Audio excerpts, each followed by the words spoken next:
Oh,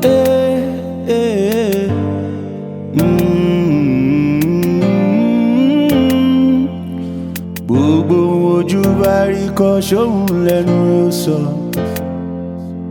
Olóhùn tójú rí tẹnu kò lè sọ. Ojú àgbà tó jìnyẹ olóhùn tó rí. Mo lójú àgbà tó jìnyẹ olóhùn tó rí. Ẹyẹlé gbọ́, ẹyẹlé gbọ́, ẹyẹlé gbọ́, ẹyẹlé gbọ́. Títí ló ń tiri. Àdàbà tó péjọ ló ṣe bẹ́yẹlé ò gbọ́. Ẹyẹlé gbọ́, títí ló ń tiri. Gbogbo ojú bá rí kọ́ sóhun lẹ́nu ó sọ. Olóhùn tójú rí tẹnu kò lè sọ.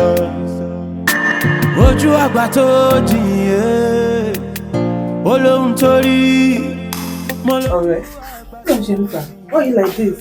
Babe, báwo ló ṣe wá rí báyìí? Àbò ìbò rẹ̀ ṣe wá rí. Ó ti dúdú dé títí rù.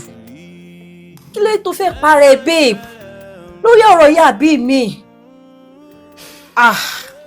Sọ ọkọ ẹ̀ padà ṣe nǹkan tó wà ní mind ẹ̀. One thing people don't know is that nǹkan tó kọ mí bá sọ. That is exactly what he does. But babe, dúró náà. Tí mi ìbá ní sọ pé bóyá ọ̀rọ̀ yìí ó pọ̀ jẹnu mi lọ, mo dẹ̀ lè sọ, ó gba ẹnu mi. Mo bá ní sorry to say o, rọ́pò ẹni o. Mi ìbá ní bàbá wèrè gidi lọ́kọ ẹ̀yìn. Èwo ni bàbá wèrè gidi ni náà. Ọ̀rọ̀ yà bí mi, kí ló lè tó bẹ́ẹ̀? Ọmọ àlè pọ̀ ń ta náà. Kí ló wá ṣe títí ẹ̀ wá ní bàbára ni? But ó ti ṣẹlẹ̀ náà. Kí ni next step ta fẹ́ ṣe báyìí babe? Àṣà ni máa wòran kó parí. Babe, you have to take it easy. I don't know. No more. I am so dumbfounded right now. I can see it in your face. Your face is down already. You've been crying. Just take it easy, oh. But babe, let's be sincere. Láàárín àwa mẹ́tẹ̀ẹ̀ta, ẹ mọ̀ pé kò sí àlejò kankan láàárín ara wa lẹ́yìn àwa ọ̀rẹ́ mẹ́ta tá wà níbí báyìí.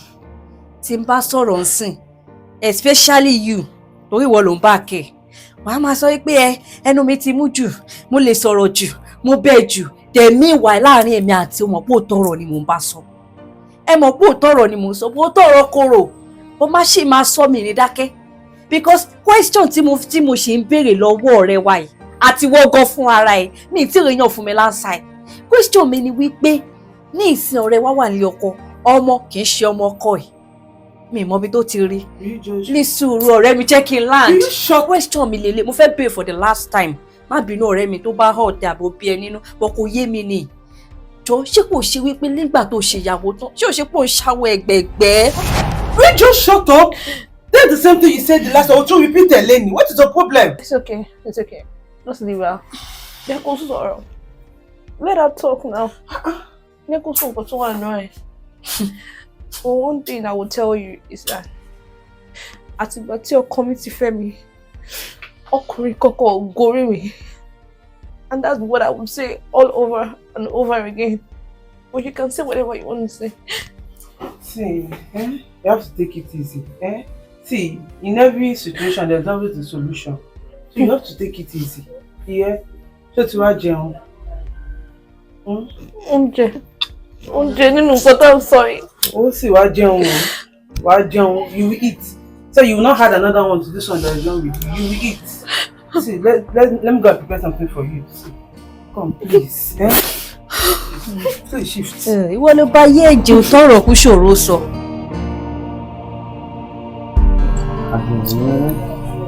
Adùnní ìgbà mi.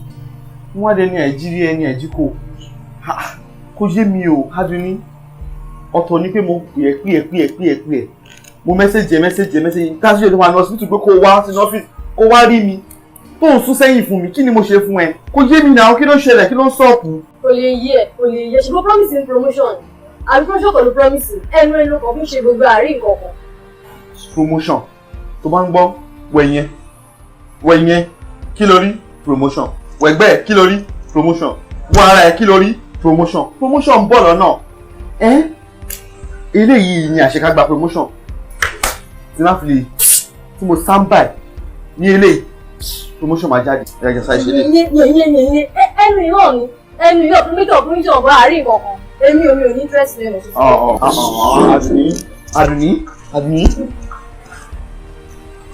Nílé ti kú ṣá. Ọmọ yìí ṣe ìkó ti ń ká scope ní bákan. Àdùnní wà á rí promotion o. Àdùnní.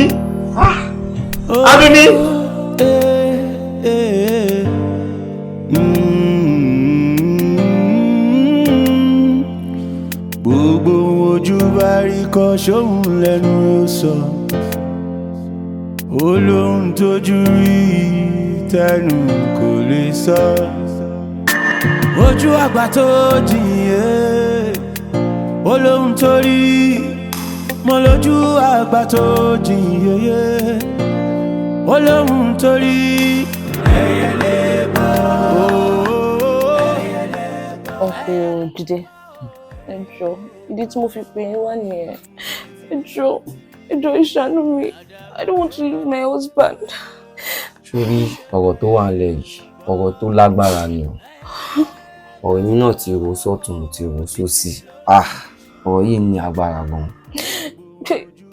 Uncle Jide, ẹ̀yin lè bọ́ ọkọ mi sọ̀rọ̀, ẹ̀yin lọ̀rẹ́ ẹ̀. Mo dẹ̀ mọ̀ pé tẹ́ bá bá sọ̀rọ̀, ó máa gbọ́rọ̀ sí yín lẹ́nu.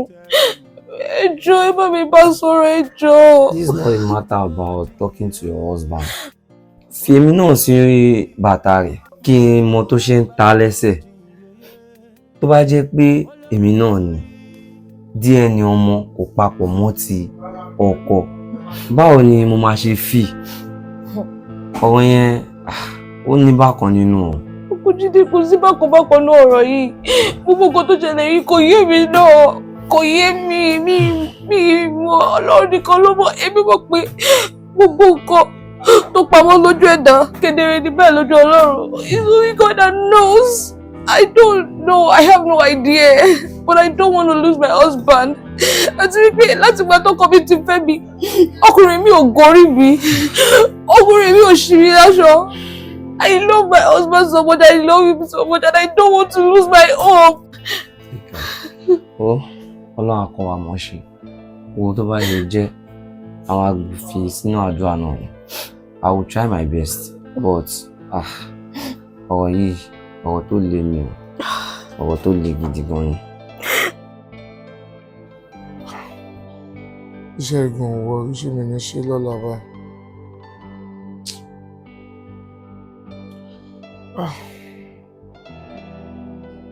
Ga.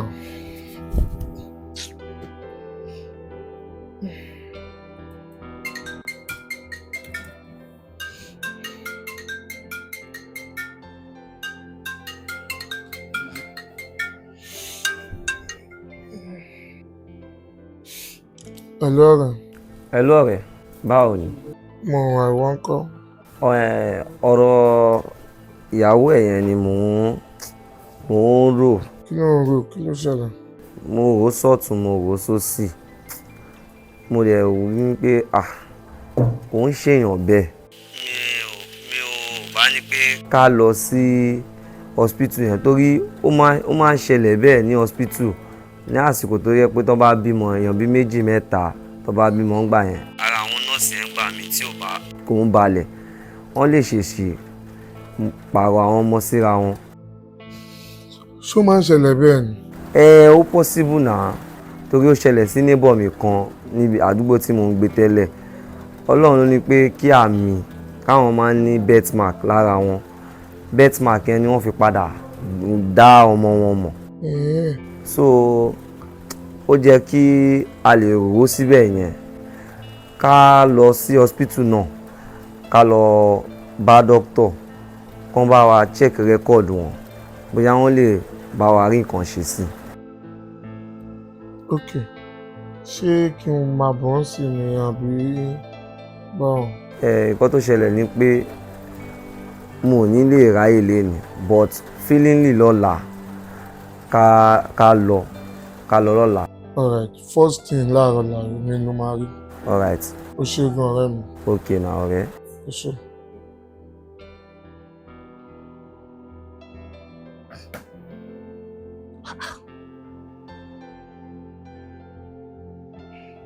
Ṣó possible ni? Wọ́n wá ṣe ọmọ gbé lọ hospital, private hospital for that matter. Ìgbà tí ó kì í ṣe àwọn mi go get am wọlá.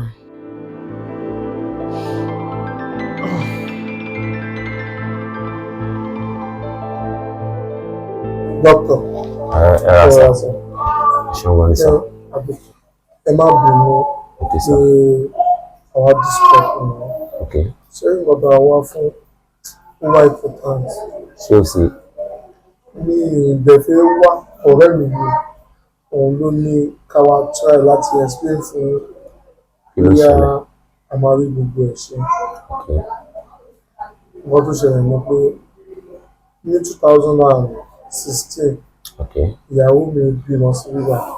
Hospital wà yìí? Bẹ́ẹ̀ni, nínú mo bí first born mi. Ṣé rí second born yẹn ọ̀rọ̀ wà lórí ẹ̀ ní ìbá sọ pé mo bí second born mi náà sí bí.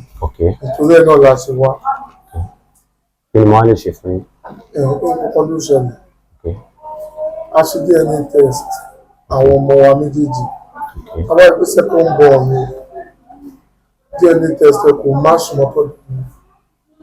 So mo wá wò ó pé ọ̀rẹ́ mi wá ní pé ká wá síbẹ̀ pé ó máa ń kó sí ìgbà mi pé bóyá lọ́jọ́ tí àwọn mi bímọ ẹ̀ bóyá àwọn tó bímọ pọ̀ wọ́n tó 4 or 5. So bóyá wá ṣe mistake ọmọ kan fún kan bí wọ́n lọ gbọ́mọ èèyàn kan fún èmi fún ọmọ mi. Oríṣiríṣi fún wa ni ẹ pé ṣé ó ní ẹni tí tẹ̀lé bá wa ṣe sísá. Ṣe rí lákọ̀ọ́kọ́ náà èmi ni dókítà kẹta tó máa kọ́kọ́ ṣiṣẹ́ ní hospital wa yìí láti ìgbà tá a ti dá kalẹ̀.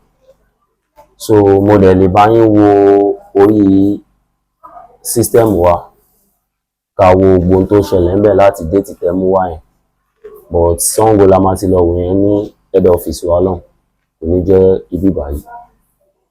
Èmi dẹ̀ busy báyìí kódà ẹ̀bẹ̀ ṣe dé ìsẹ̀yìn pé mo wà lórí laptop mo ń ṣiṣẹ́ àwọn kan lọ́wọ́ ni. So àwọn test kan tá a run mo ń fèsì lórí system lọ́wọ́ báyìí. So mo ní lè ráyè attend sí bóyá tó bá di next week kẹ́ padà wá. Next week? Next week what, sir? Anytime tẹ́ bá ti fún ní next week màá fún yín nọ́mbà mi kẹ́ pè mí. So màá. Jẹ́ kí n yọ fún wọn. All right, sir. Mo ti tẹ̀. Okay. Yes, sir. Doctor, ṣe rí ọ̀rọ̀ tí a bá wáyé ọ̀rọ̀ yìí ó ti dá nǹkan lẹ̀ púpọ̀ gan. Inú mi máa dẹ̀ dùn tí ẹ bá lè wá nǹkan ṣe sí ní next week yẹn kí gbogbo ọ̀rọ̀ yìí kó lè rí ní ojútùú. Torí inú mi ò ní dùn kí ọ̀rẹ́ mi kó wọgbó lọ lórí ọ̀rọ̀ yìí. Ẹ jọ̀ọ́ gbogbo nǹkan tó bá wà lọ́wọ́ yín ní kápá yín ẹ bá wa make sure pé next week yẹn ẹ bá wa rí òkú lọ́rọ̀ náà.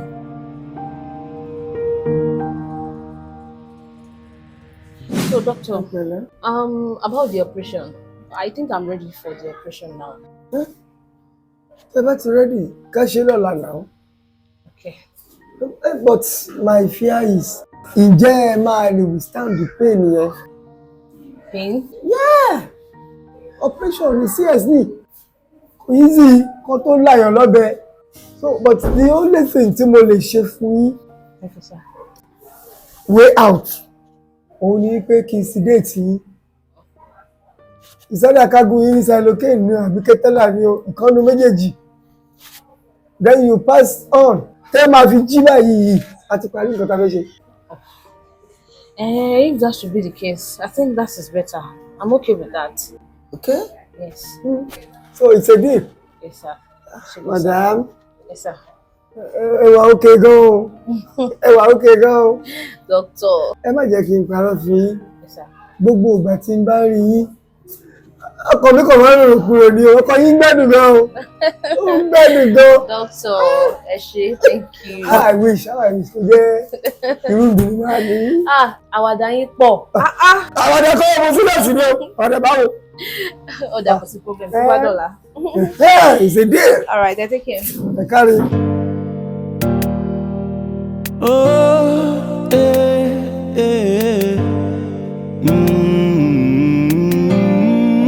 Madam. Doctor. Why are you just coming? Ẹ ti pẹ́. Ẹ má bínú sir. Ẹ má bínú doctor. Mo ti dúró láti ẹ̀kọ́ tí mo ń retí yín náà. Doctor, ẹ má bínú.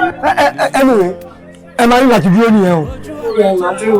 Àmì fẹ́fẹ́ mú nǹkan ní pharmacy wa. Ẹ má pẹ̀lú. All right.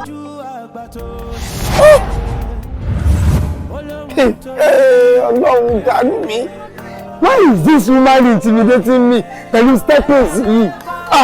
Tí ọ̀bá rẹ́bí àti ìwọ̀n kúrò nínú ìlúgba, one way or the other, ma get here. Amen.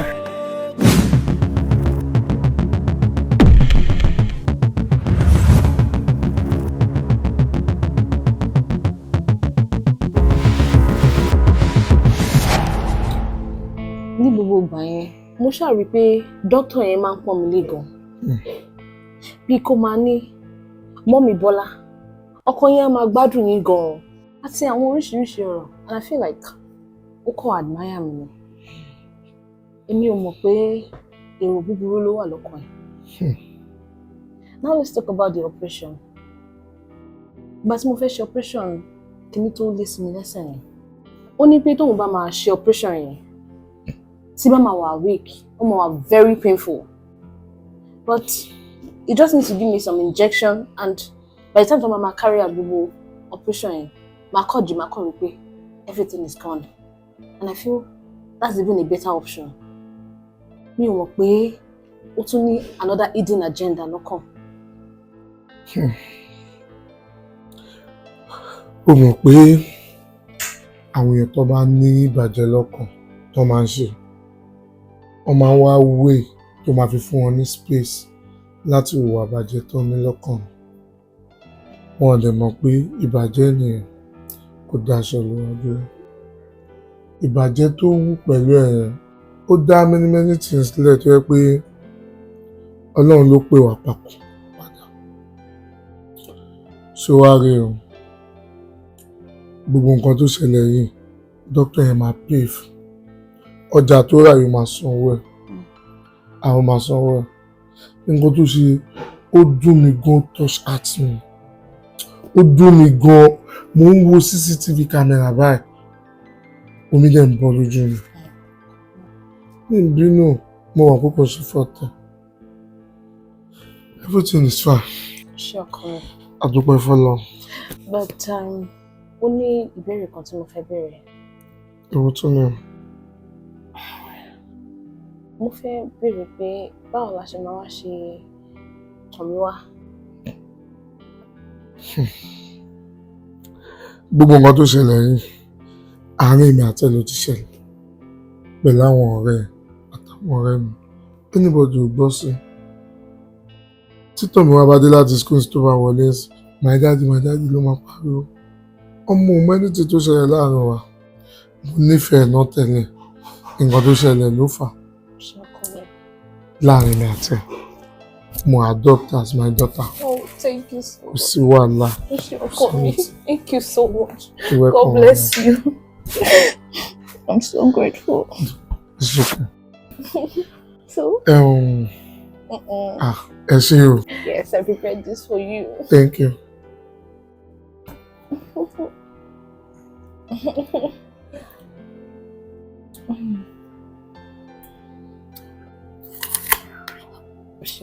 Back to our life. Yes, so I've gotten my husband back. Ẹ káàbọ̀ doctor. Ẹ káàbọ̀ sir. Tí bá káàbọ̀ ńkọ́, láíláyé yín ẹ má kí mi mọ́. Ẹ má ever kí mi mọ́.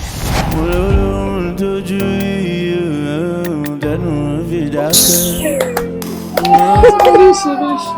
Bó ṣì ti ń parí lọ. Kó má gbé ṣì yẹn wá o, èmi ní ìdójú ògbélé lọ.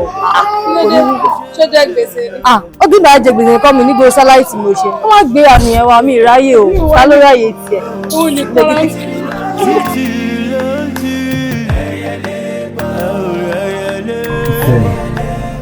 Ayọ̀ mi, mo ti ṣe ẹ̀gàn gidi o. Mo lè fi Ọlọ́run ọba bẹ̀ ẹ́. Mo fi ẹlẹ́dàá ẹ̀ bẹ̀ ẹ́ já gbogbo ṣèlérí mi. Lóòótọ́ mo níyan nílé, ṣùgbọ́n mi tún lè ever láyé mi dá ọkà láàmú. tí bá da ọkà láàmú káyé mi má dá tí bá ṣe àgbèrè kọ́lọ̀ ń pè mí sọ́dọ̀ mo ti jáwọ́ o mi ò tún sórí burúkú mọ́ àní ayé ti kọ́ ẹni tó súnmọ́ mi ìjẹ̀fẹ́ kọ́ èmi náà ẹni tó súnmọ́ mi ti rí fìdí èmi náà fẹ́ tiẹ̀ rí fìdí dépò lè kó màá rí fìdí wo ìwà burúkú ìjáwọ́ lẹ́nu ọjọ́ tí bá ṣe ìwàkiwà ọjọ́ tí bá ṣe ìwà orí burúkú mo jẹ́ pé kí ogun ọ̀run kó fọ́ orí mi dànù ni babe. No, kí ló dé tó fi ń kúnlẹ̀ kí ló ṣẹlẹ̀ gangan kí ló dé tó fi ń bẹ̀ mí àyípadà yìí ó yà mí lẹ́nu. mo bẹ̀rẹ̀ sí ní yíra lọ́tún kí n máa yíra òsì mo lè ṣe mo ti ṣe ẹlẹ́dàá ẹ̀. ó lè tó yẹn ni. ó lè jù bẹ́ẹ̀ lọ mo fi Ọlọ́run bá bẹ̀. babe mo ti dọ́dọ̀ bọ̀ nǹkan tó sọ bọ̀ kí ló ṣẹlẹ̀ gangan. tá a bá ti délé a máa sọ. èmi ìṣẹ́ mi kó máa wà lọ́fíìsì. fún ọ̀dọ̀ sista mi náà ni mo ti ń bọ̀ tó mọ ọ̀nà mi náà gba ibi so mo kúkú ní kí n yà lọ́dún ẹ̀ kí n kàn yọjú sí ẹ wọ́n dẹ̀ ní pé o sáré jáde mo wá ní kí n dúró díẹ̀ ìgbàtọ́ ní òjò. èrò ọkùnrin ni pé tí bá ti délé gbogbo ọkọ tó ṣẹlẹ̀ ni màmá rò fún ẹ. ṣùgbọ́n mo lè tún lè bá ọ díẹ̀ báyìí lọ́fíìsì bíbá pé ṣé o mọ gbogbo nǹkan tó ń ṣẹlẹ̀ pé o sáré fẹ́ yígà láti gbọ́. I love you too. Let me kiss your forehead. I love you so much. I love you too. I love you. Bá mi ṣe oúnjẹ o. Ó ṣe ẹ̀gúsí. I love you so much. Ọlọ́run, dárí gbogbo ẹ̀ṣẹ̀ mi jì mí o. Bá mi mú ẹ̀ṣẹ̀ kúrò nínú ayé mi o. Má jẹ́ ń dẹ́ṣẹ̀ mọ́ Ọlọ́run. Mú ẹ̀ṣẹ̀ kúrò lójú mi o. Káwa fèsì ti dádì mi.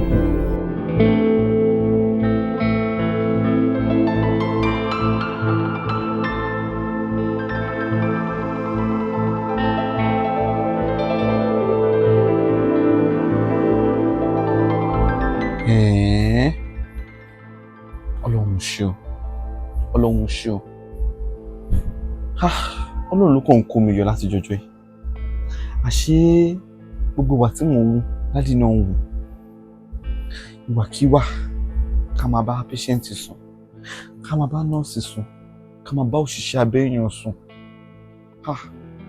Ẹ̀wù títí bàbá mi ló ti wá sọ wọ́n di ẹrú police station báyìí. Ló mọ́ máa yẹ kí dádì mi lọ ẹ̀wọ̀n báyìí. Torí pẹ̀lú gbogbo situation yìí àwọn family máa bá wọn fa késo. Ọlọ́run máa jà kábàámọ̀ o. Ọ̀rọ̀ tí ò ṣe gbọ́ rárá ni o.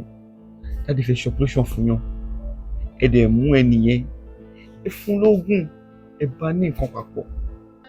Ẹ tún lóyún. Ṣé ti da mọ̀lẹ́bí onímọ̀lẹ́bí rú báyìí? Ṣé ti dalé onílé rú báyìí? Ọlọ́run.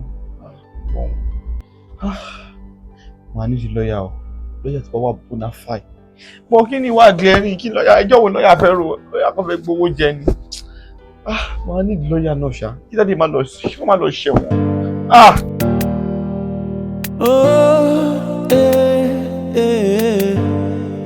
Abẹ́rẹ́ kan láàárọ̀ ọlọ́pàá kan láyé. Ẹ káàsì sàn. Ẹ jọ̀ọ́ mo fẹ́ rí dókítà ni. Ẹ fẹ́ rí dókítà? Èmi náà rè é ní dókítà. Àwọn nọ́ọ̀sì mo fẹ́ rí. Ẹ fẹ́ rí nọ́ọ̀sì? Èmi náà ní nọ́ọ̀sì náà máa wá jábọ̀ fún pé kan báyìí ló ń ṣe yín. Ẹ bá mi sọ̀rọ̀, ẹ bá dókítà sọ̀rọ̀. Nọ́ọ̀sì mo fẹ́ rí.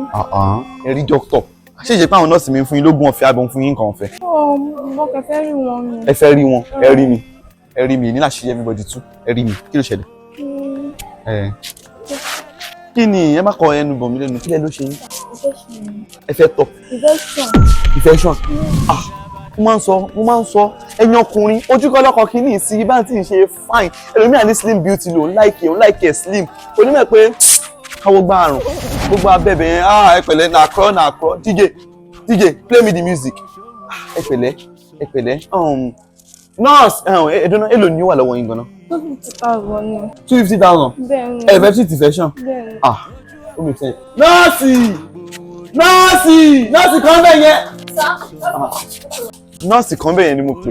Rẹ́jíìmù tá a wà yìí rẹ́jíìmù principle ni. Lọ́ọ̀ ni. Táìmù tá a wà yìí èmi mi ò gba gbẹ̀rẹ́ mi ò bá yín ṣeré òfò mi ò bá yín ṣeré òṣì.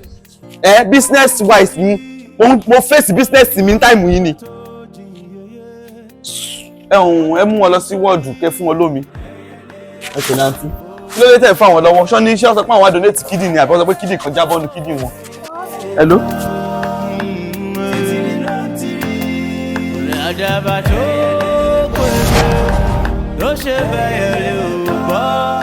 Good morning, good afternoon, good evening, my people. Everywhere you are, depending on your time you are right now. We thank you, all our fans, for watching our movie on Agogo TV YouTube channel. We really thank you all. Stay tuned. We have a lot of movie to drop. I mean a lot of movie. We have a lot of movie to drop. You watch our movie Ibaje. We dropped a month ago. This is part 2 of Ibaje. Hope you enjoyed the movie. Because we dropped the part 1 a month ago. This is part 2. Hope you enjoyed the part 2. We really thank you all. Stay tuned on our channel. We have a lot of movie coming up to our YouTube channel. Anytime we drop our movie, please comment, like, and share to others, so some people too can know about our movie. We really appreciate you all. Appreciate everybody that support us, even our crew and cast. I really appreciate all of you. My name is Akeem Adeosun, popular known as Ago and Ago Good. Thank you, everyone. Our editor, Spicy Tea, 100. Oh, eh.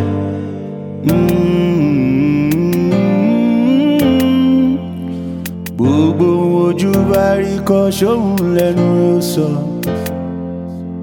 Olóhun tójú rí tẹnu kò lè sọ. Ojú àgbà tó jìnyẹ. Olóhun tó rí mo lójú àgbà tó jìnyẹ. Olóhun tó rí ẹyẹlé gbọ́. Ẹyẹlé gbọ́. Ẹyẹlé gbọ́ o. Ẹyẹlé gbọ́. Títí ló ti rí. Àdàbà tó péjọ ló ṣe bẹ́yẹlé ò gbọ́. Ẹyẹlé gbọ́ o. Títí ló ti rí. Gbogbo ojú bá rí kọ́ sóhun lẹ́nu ó sọ.